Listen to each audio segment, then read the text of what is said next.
Welcome to Deal Talk. My name is Jeffrey Veit, and if you're new to Deal Talk, let me explain that this podcast is about avoiding dealer tricks and buying smart so that you can save big when you purchase a car, truck, motorcycle, boat, motorhome. And we also cover some of the automotive news, but mostly what you should do and say when buying. That's what this podcast is all about. And we're in the second season, episode 92. Reading an episode of the dailymail.com, came up with some EV news that I thought was worth mentioning. Now, the dailymail.com grabs news from a lot of other newspapers to come up with it. And then they go with the stuff that's obviously unified in many different networks. But the research indicates that EVs depreciate faster than any other vehicle. And it seems that a lot of news media is talking about that. Why? What is your experience with rechargeable batteries over time? Think of it, it's not hard to figure out why. You know, it's like your phone. Your phone can go, in fact, I had a phone that was only 2 years old, an Apple phone, the battery was down to 75% for no apparent reason in 2 years. The fact that batteries in general wear out much faster than gas engines. And since replacement batteries cost so much, up to $20,000, it's not hard to figure out why the depreciation is so big. I mean, if you're out looking for a used vehicle, you're trying to save money anyway, and then you look at an electric vehicle. I mean, are you going to take a chance on it needing a battery? Buy an electric vehicle for $15,000, you're going to spend $20,000 on a battery? It's crazy. They do depreciate much faster. There's no question about it. Anybody in the business, if they're truthful, will tell you that's true. It's just common sense. Most people shy away from that kind of expense. And like the dailymail.com, a lot of magazines are pointing it out, more and more common. Then there's the fact that fires on EVs not only happen, but often they burn more than their starting vehicle. The vehicle that catches on fire burns up other stuff. Put an alert on Google and just ask for EV fire news, and you will be shocked. I'll guarantee it, unless Google catches on and because of their left-wing attitude tries to block it. But truth is, there's stuff on there all the time about it. Unless, of course, you don't want to listen to it. But if you want to know about it, you may not agree, but I'm convinced we have a current government machine that has almost no respect for this Constitution and controls 90% of the news reporting. And they're probably going to try to block that because they're trying to shove EVs down everybody's throat, right? Even hybrids depreciate more. Remember, they have an electric battery. And they cost about 20% more than a gas vehicle, right? How could they not depreciate more? The point of this is that if you're paying $20,000 more for a vehicle and it depreciates 20% more, and you're actually paying $35,000, let's say about the cheapest one in the market, you're going to be losing close to $40,000, or at least even on the cheapest one, you'd be losing $27,000 at a 4 or 5 years down the road. I mean, that's crazy money. You know, you could lose almost as much as you paid for the vehicle. Depreciation is the single biggest cost on any vehicle, but you're not in the cold when you're trying to avoid it. There are things you can do, things you can buy when you buy the vehicle, or do things you can do while you own it that will protect resale value. In fact, that's what we're going to talk about in today's podcast.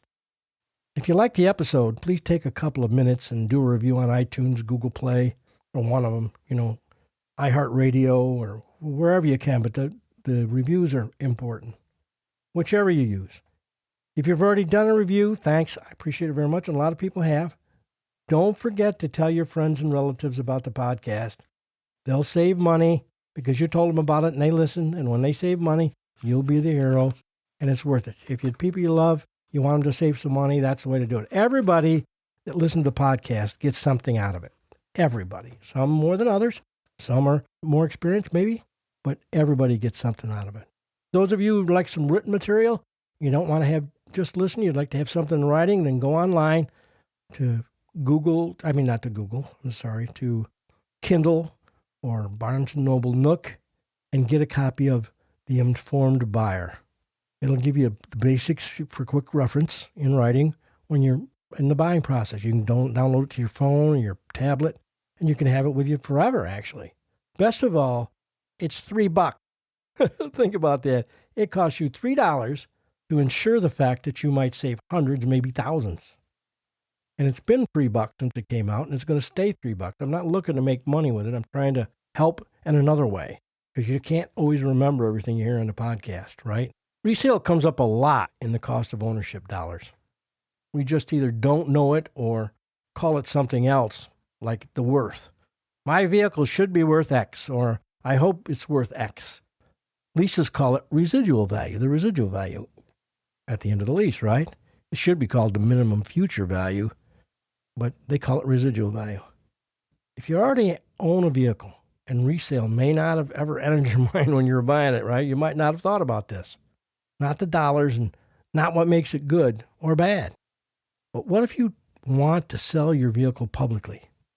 Or if you're going to sell it outright or to a used vehicle dealer? How do you prepare for that? Are there things you can do once you've already purchased it? You can't do anything about the resale value in terms of a list or, let's say, a booklet. There are no books for resale value, but you have news media that favors one and will say, yeah, they have great resale value. They'll throw out some stupid percentage that really they have no idea, but that person's buying an ad from them. Toyota, Ford's buying an ad on their station or their TV station, so they'll say whatever it takes. They don't really think about any of them, whether it's true or not true. They really don't. It's probably the same question even if you're going to trade it in, really. Probably most common choice is trading it in, no matter what method you use to sell your vehicle or trade it. The basics to get your vehicle ready are the same. That number is variable to a degree. In the auto industry, nothing is engraved in stone, that's for sure. So the resale or what your vehicle is worth on a trade or whatever, or selling it outright, has some flexibility to it, no question about it. Things you can do to make it at the peak or the optimum value, and things you don't do that'll make it at the minimum value or sometimes just kind of middle of the road. Assuming you want to do the work, whatever it is, and assuming you think it's worth getting it ready, take my word for it. No matter how old or how new your vehicle is, it's worth the get ready. It could add easily 5 or 10% to your results. No question about it. Sometimes it's a difference between selling or trading your vehicle at all. A lot of times, if you've got a really old vehicle, the dealer won't want it. But if it comes in and it's got certain things done to it, well, then they look at it differently, right? I mean, what's the do's and don'ts of selling it yourself? If you're buying one from an individual, this list may be the things they have done, on their vehicle to get it ready for you to purchase, right?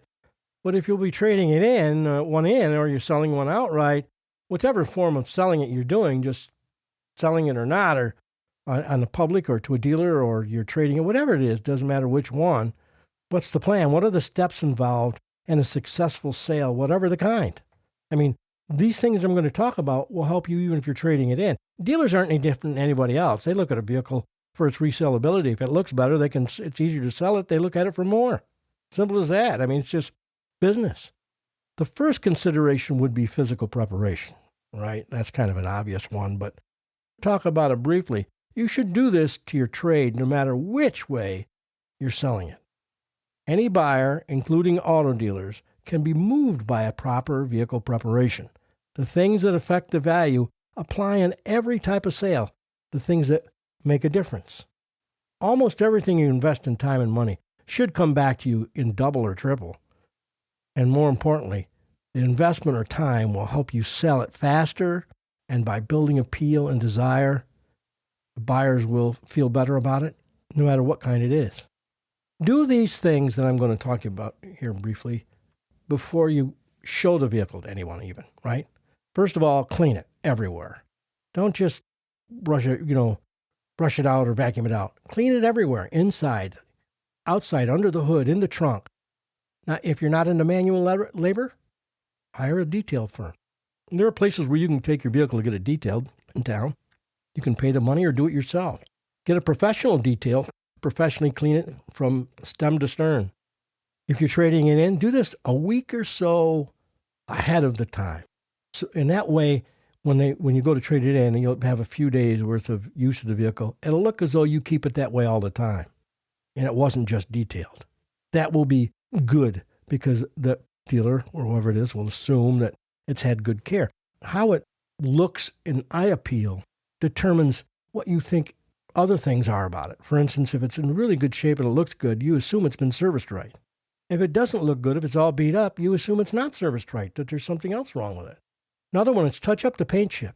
You can do that with a touch-up tube. You can buy that in a store. You go to the parts store, give them your paint color, they'll give you a tube of touch-up. It's like, I think it's $8 or $10. And go around the vehicle after you've washed it and touch up those spots, all those chips, no matter how many there are. A chip touch-up, you'll say, boy, those marks show where I touched it up. Not as bad as a chip does. There's no question about it. The touch-up will look better than the chip. Do as much of this as you can afford. In fact, if it's got a dent, hire a dent company, Dent Master. Go on, you're right online and look up the number for Dent Master and call them. You tell them a couple of dents. It costs you $50 per dent probably. Got 3 or 4 dents. Believe it makes a big difference. You think it's on the dents won't hurt anything. Yes, it does. It hurts eye appeal and it does cost you money. Do as much of this as you can afford, like I said. Fix anything causing an unusual noise. If something is loose or the fan belt squeals or rattles or the door makes crazy sounds when you open it, oil it. Oil the trunk hinges, oil the hood hinges. Make sure there's no noise. That people associate noise with problems. Simple as that. The car dealers, for instance, if there's a noise in the vehicle, they don't take a chance. They figure the worst thing it could be, and that's what they deduct. Because they don't take chances. They don't have to. Fix any obvious mechanical problems like a broken tail light or bald tires. Change the oil. These are obvious things that people check when considering a used vehicle, so head them off at the pass. If you don't want to put tires on it, fine, but realize that does have an effect on the vehicle. The way you're driving around with bald tires, they figure if you're going to drive in bald tires, you're going to drive needing maintenance. That's just a safe assumption people do. Take care of it. The tires aren't that much. If they're not bald, that's fine. But if they're bald, time to replace them before you go to sell it. But change the oil. Everybody's going to check the oil. A basic buyer is going to check the oil even if they don't know what to look for. It's just because it makes them feel better, right? The taillight lens is broken. If you're driving around with a broken taillight lens, they wonder what else is wrong with the vehicle and you've been driving it around. See, that's what I'm talking about. Why are you selling it? Everyone will ask you, right? And you don't want to say it's because the dealer isn't giving me enough or because you will get more money selling it outright. Those aren't the answers that a buyer wants to hear. I'm paying more money? Oh, that's it. I'm not going to do that. Something more like, I wanted to give someone the opportunity to own this vehicle and tell its story. Or you might think, my vehicle is 10 years old and has 130,000 miles on it, so it doesn't matter. It does matter. It does. You can say I'm selling it because I'm not doing anything with it. They don't have to know you're buying another vehicle. If you're going to the dealer, you say, I don't know, I just thought it'd be fun to have a new vehicle. Nothing wrong with my car. I just thought it'd be fun. If your vehicle basically isn't rusty and the engine and trans are fine, do the same stuff. Do everything to it. Those old vehicles get sold by dealers every day for thousands more than you think. You think my car's worth $1,000 or $1,500, and dealers are selling the same car like yours for $5,000 all the time. They just make it look better. They make sure it doesn't have any noises. It doesn't have any things wrong with it that are obvious. That's all they do. What about information? Get a Carfax or an auto check on your vehicle if you're retailing it outright yourself. You won't need that for a dealer, but I would get one anyway so you know what to expect when the questions or doubts pop up from the buyer. If there's something on your Carfax, have an explanation to lessen the blow caused by the information. Former damage is an obvious negative, but not so much if you can explain it. Possible have a copy of the repair invoice where you fixed it, what was wrong with it. People aren't so worried about a vehicle being, repainted. It's that it's something else wrong, seriously wrong with it, and it was repainted. So in the case of damage, have a picture of a copy of the repair order or the estimate that was written on it. And that way they'll know there wasn't any frame damage, because frame damage is a serious thing. That doesn't affect your vehicle, or it should, significantly, because I don't care who you are, it's never right. Once they straighten the frame, I don't care what they tell you, it's never right. Locate the title. You, the bank, the state, hold the title, but know where it is. It can become a thorn in your side when you go to sell it. You can't find a title, and the customer's not going to wait around. That's all right, I'm going to look at something else. Know where your title is. If you have it, make sure you got it. If you don't have it, go get one. If it's held in the state, find out where it is. If the bank's holding it, find out where it is. That's important. So nothing holds up the sale. Once you decide to buy, you have to react quickly because people just don't wait. You don't have it. Okay, that's all right. We'll look at something else, right? Check all the books for the book price, both wholesale and retail, online. Look at as many books as possible. Maybe go to the library and look if you don't have the books. Shop 3 and 4 used car dealers to get offers.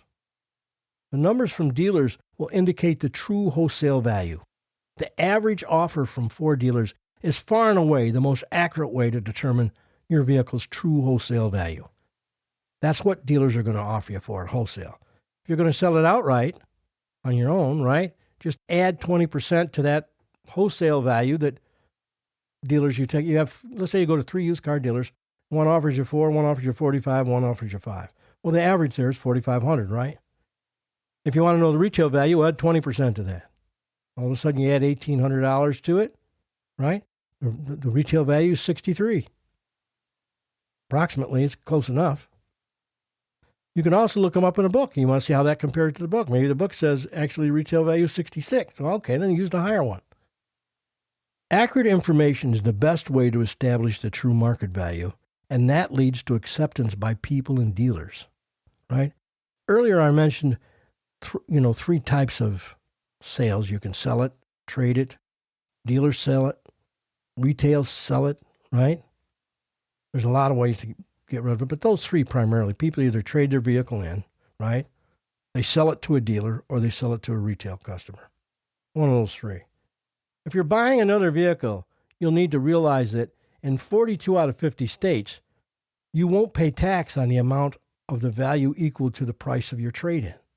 So if you're buying, keep the numbers short. Let's say you're buying a vehicle at $10,000 and your tax rate's 7%. Normally you'd have 7%. If you're buying it outright, your cash out the door price would be $10,700, right? Well, if your vehicle is worth $5,000 and you trade it in, it also takes off the amount of tax on $5,000. So you deduct $5,000 for the trade and $350 for the tax. Now the difference is only $5,350. So you save tax money, right? If you happen to be selling it to a dealer and buying a new one, where the dealer, may want to approach the selling dealer and ask them to run your sale of your vehicle that you've got sold to someone else to their books to save you the tax, right? Because that wouldn't cost them anything if you did that.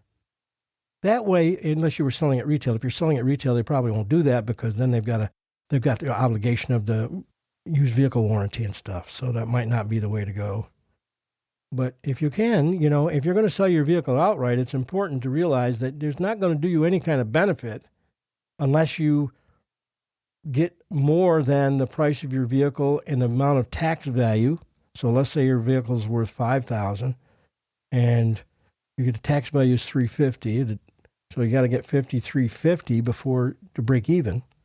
And because of the obligation and the pain in the neck it can be selling a vehicle, you ought to get $6,350 to make it worth it. Otherwise, I wouldn't bother even doing it. But that's how you get the tax savings and get a benefit because the dealer's only offering you wholesale. If you're going to sell it outright, you should be getting retail. So if it's a $5,000 trade, you should be getting $6,000 at least for it to sell it outright, plus the tax. So $6,350 is what you should get or not bother. Because it's not worth it if you're not going to. Then mileage. Make sure that your mileage is right on your vehicle. And if it isn't, make sure you tell people because that is against the law. You sell your vehicle, let's say you change the speedometer, and it's got 70,000 on it, but when you put the new speedometer in, it had 50, so now it only shows 20,000 miles. You better not tell somebody 20,000 miles because you can go to prison for that. Believe it or not, that's a criminal crime. That's a crime. You could get a $20,000 fine, and I think the first offense is 2 years in prison. Now, it doesn't mean you'll get 2 years, but that's what they could do. If you're a Republican, you got to really watch out for it. If you're just selling the vehicle without buying something, whichever is best for you, be sure you get enough for it. That's what I'm trying to say. Next, if you owe money on your vehicle, call and get the payoff. The bank will be listed on the title as a lien holder, or maybe even might be holding the title, and you need to pay them before you can give the buyer the title. You're not going to be able to sell a vehicle with a lien on it without having lien closed out. They just won't. That's against the law in all 50 states. You can't do. You can do it, but you won't go through. You won't be able to really sell it because you won't get a clear title. You may want to do the deal right at the bank to protect yourself and the buyer. Do it right there so you don't have to worry about anything. Remember, know where the title is so your customer doesn't have to wait. They just won't wait. They just move on. If you owe more to the bank than the retail value, you may want to arrange something with the bank before starting to sell it or make a trade. So I'll give you an example. Let's say your trade's worth $5,000 wholesale and $6,000 retail, and you owe $7,000. Well, that means that if you trade it with a dealer, you're going to be upside down $2,000. If you sell it outright, you're upside down $1,000. You better have an arrangement for that because you can't do it on the spur of the moment. So if you go to the bank and you talk to your bank, you say, look, I'm selling my vehicle. I'm upside down. I'd like to get a personal loan for the $1,000 difference. And the bank will go along with you there. So you got to go to the bank and do the deal so that you can sign the loan papers and they'll pay off the difference. Then they give the customer the title. It's the same thing with the dealer. You're going to have to do the same thing. It's just the dealer makes it easy. They go to the bank for you, whether it be the title or whether it be any kind of resale value established or the way it looks, which is probably the most important thing. All those things handled, now you're ready to sell it. If it's a dealer, just go in and do the deal. If you've decided to trade instead of selling it outright, refer to all the Deal Talk podcasts about that advice on what to do on your trade-in. If you're going to sell it outright, you need some other efforts. How are you going to sell it? So you got to decide that. Where do you advertise it? Craigslist, newspaper, Cycle Trader, or Auto Trader, a sign in the window or a sign on your porch or whatever, right? How about Facebook? They got Facebook Marketplace now, or word of mouth, or which way? How many of them are you going to use? The more, the merrier. Your starting price should be 3 to 5% more than you actually want. So if you say you wanted $7,000 for your vehicle, you want to start at 77, 73 or 400. As the vehicle is more expensive, you might go to 10% more, but certainly 5% more. Instead of a used vehicle dealer offers adding 20%, maybe adding 25 or 28% to the wholesale will be a good starting point if you're selling it outright. So if you got the wholesale value, you figured that out, add 25% to it and ask that for it. You can always come down. It's tough to go up, right? Write your ads so that your vehicle appeals. Emphasize the strengths of your vehicle. Low mileage is a relative term. If you have a 10-year-old vehicle and it's got 100,000 miles on it, that's low mileage. Yeah, for a 10-year-old vehicle it is. The national average is 12,000 miles a year. So the national average would be that normally that car would have, 120,000 miles. It doesn't. It's got 100,000. So it's, nearly 20% lower mileage. Never smoked in. I advertise that in my house when I sell it. My house, my old house in New York, where I originally lived, was never smoked in. That made it worth more. My house now has never been smoked in, ever, by anybody. I don't even have parties where people can smoke. Nope.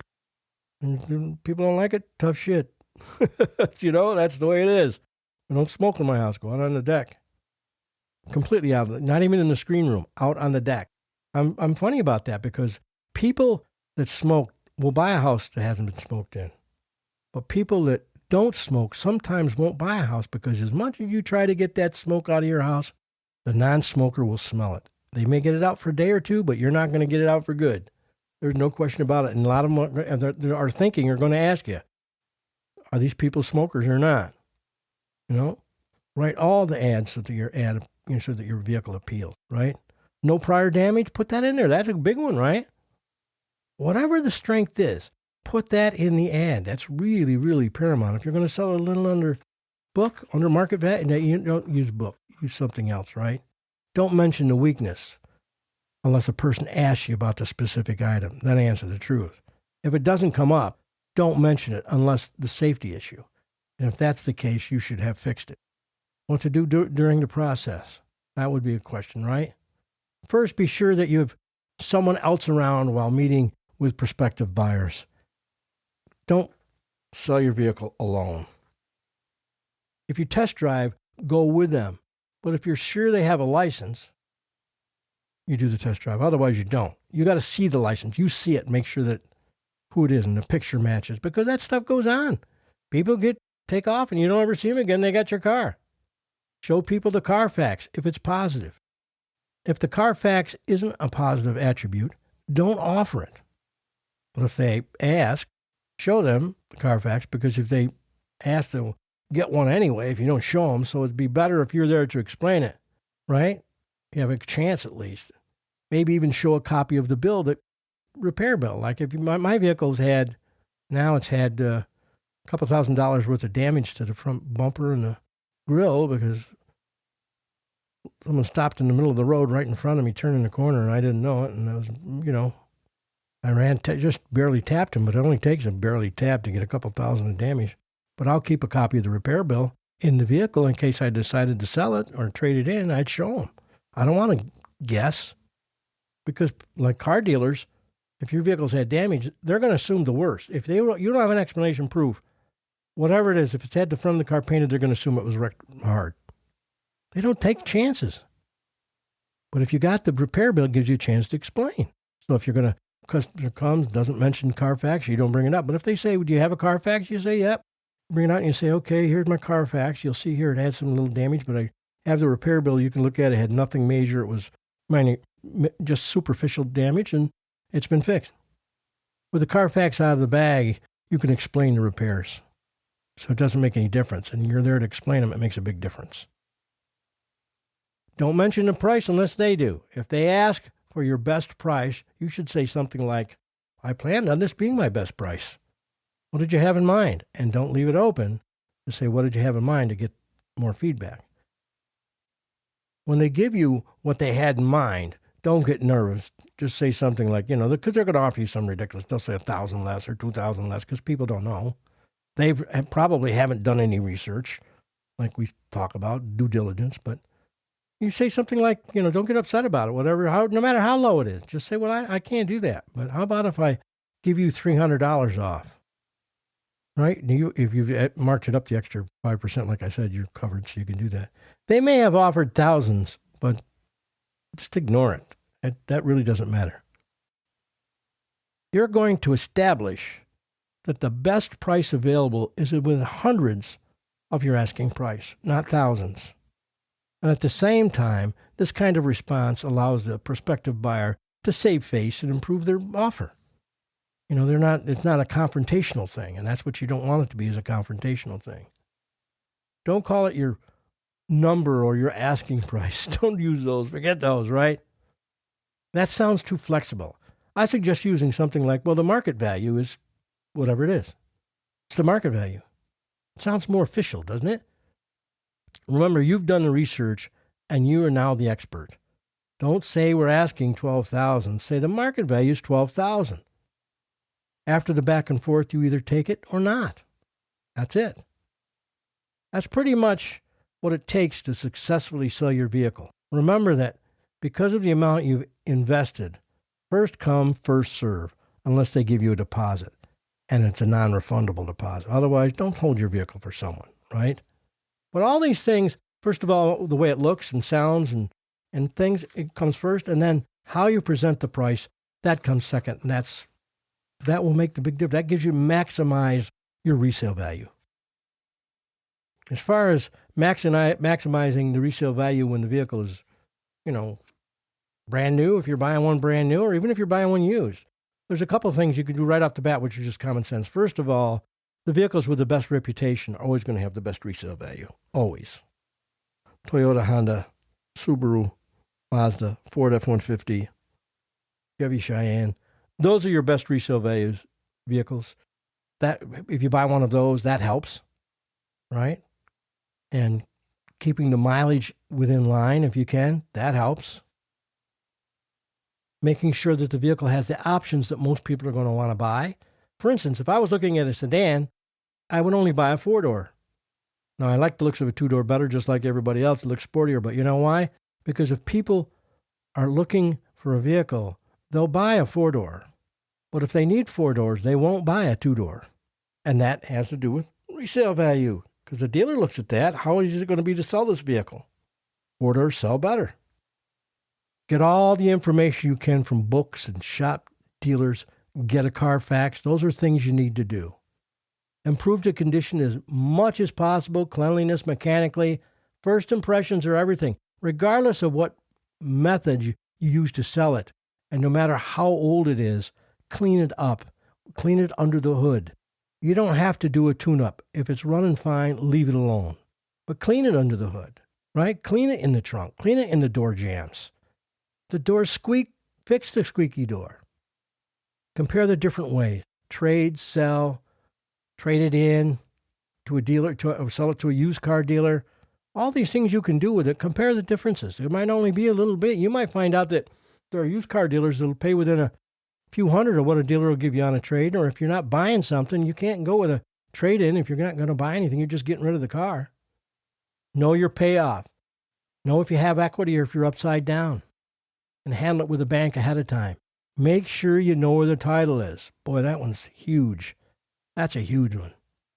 Know where your title is. Advertise properly as many places as you can.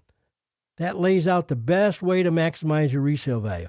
It'll make a huge difference. Get on every news thing you can. Most of them are free, right? Most of them are free to sell. But if you got, if it costs you a couple of bucks on a big one like Auto Trader, that's a good one. Costs you a couple of bucks to get on there, it's worth it. Always on Craigslist and always on Facebook. They're the ones. They'll sell right off the bat or not on those. So that's how you advertise them. But you do all these things, and I'm telling you, you'll get more for your vehicle. I would venture to say that what I'm talking about here on most vehicles is at least 10%. It would change what you get for the vehicle by 10%. No question about it. So if it costs you $300 to do everything, touch up the paint, fix some dents, buy a taillight, and wash it and clean it, you'd still net $400. That would be the least. You might net $1,000 more for it because how much it appeals. Appeal is number one. That is everything. It's just like dating. Your first impressions are everything. When you meet, if you have appeal, then people are interested. If you don't have appeal, they aren't. Same thing. That's maximizing your resale value in a nutshell. And that's Deal Talk for this week. If you have a question or request or even a comment, please call or email me. Callers, dial 407-801-4071. That's 407-801-4071. Or email dealtalkpodcast@gmail.com. That's dealtalkpodcast@gmail.com. Please don't forget to do a review.